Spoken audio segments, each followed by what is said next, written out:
Good morning, everyone. We're continuing here in the words of the CHOFETZ CHAIM as he's describing why chanifa, why flattery is such a terrible thing, which leads also to lashon hara, and therefore a person should steer clear from trying to flatter those who do not deserve it. And he writes why it's so difficult. V'da, you should know. The this avera of flattering another person is a sin that is found very much amongst us. Let's explain the case, says the CHOFETZ CHAIM. You have one guy standing around and he's talking negatively about somebody else. So Ruvain is talking lashon hara about Shimon. Vashameya, the Levi, is standing there and he's listening.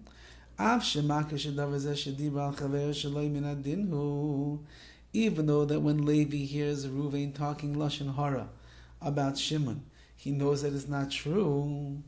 He knows that it's not true. Nevertheless, nevertheless, even though that Levi is listening to these terrible words of lashon hara, and he knows simply that it's not true, but he still nods his head in agreement. And he even allows some sly words to slip out of his mouth that support the words of lashon hara that have been said already. He'll add a few words over here just to make the pagam, make the blemish that is being spoken over here about Shimon even worse. Why would he do that? If he knows that the lashon hara is not justified, and he knows that there's an Isra prohibition of lashon hara, and he knows that he should keep his mouth shut right now, why is he nodding his head in agreement? Why is he allowing some sly words to come out of his mouth that support the lashon hara that's been said? Why is he doing that?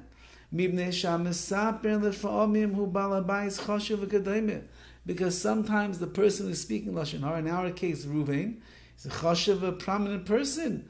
He's a leader of the community. He's got a lot of power. He's got a lot of clout. And you would like to find favor in his eyes.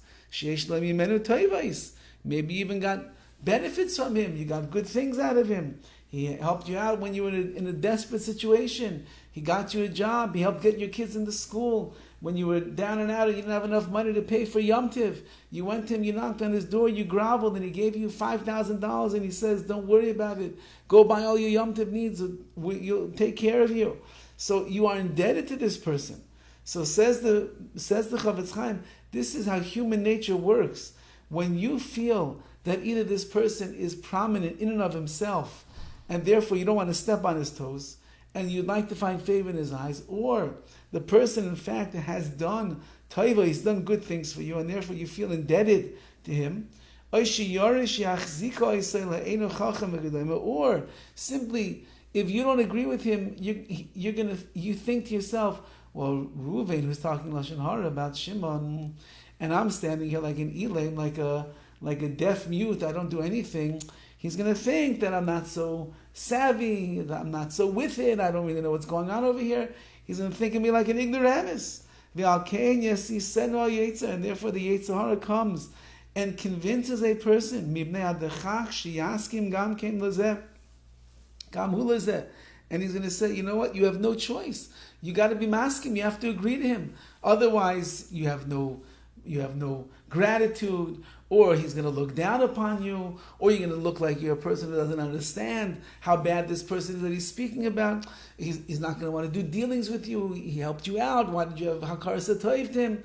So the Yetzer Hara is tricky, and he's got all these different plans, all these different trappings that he does to a person, and he convinces you that in this particular case, you're supposed to join in with the lashon hara that's being spoken.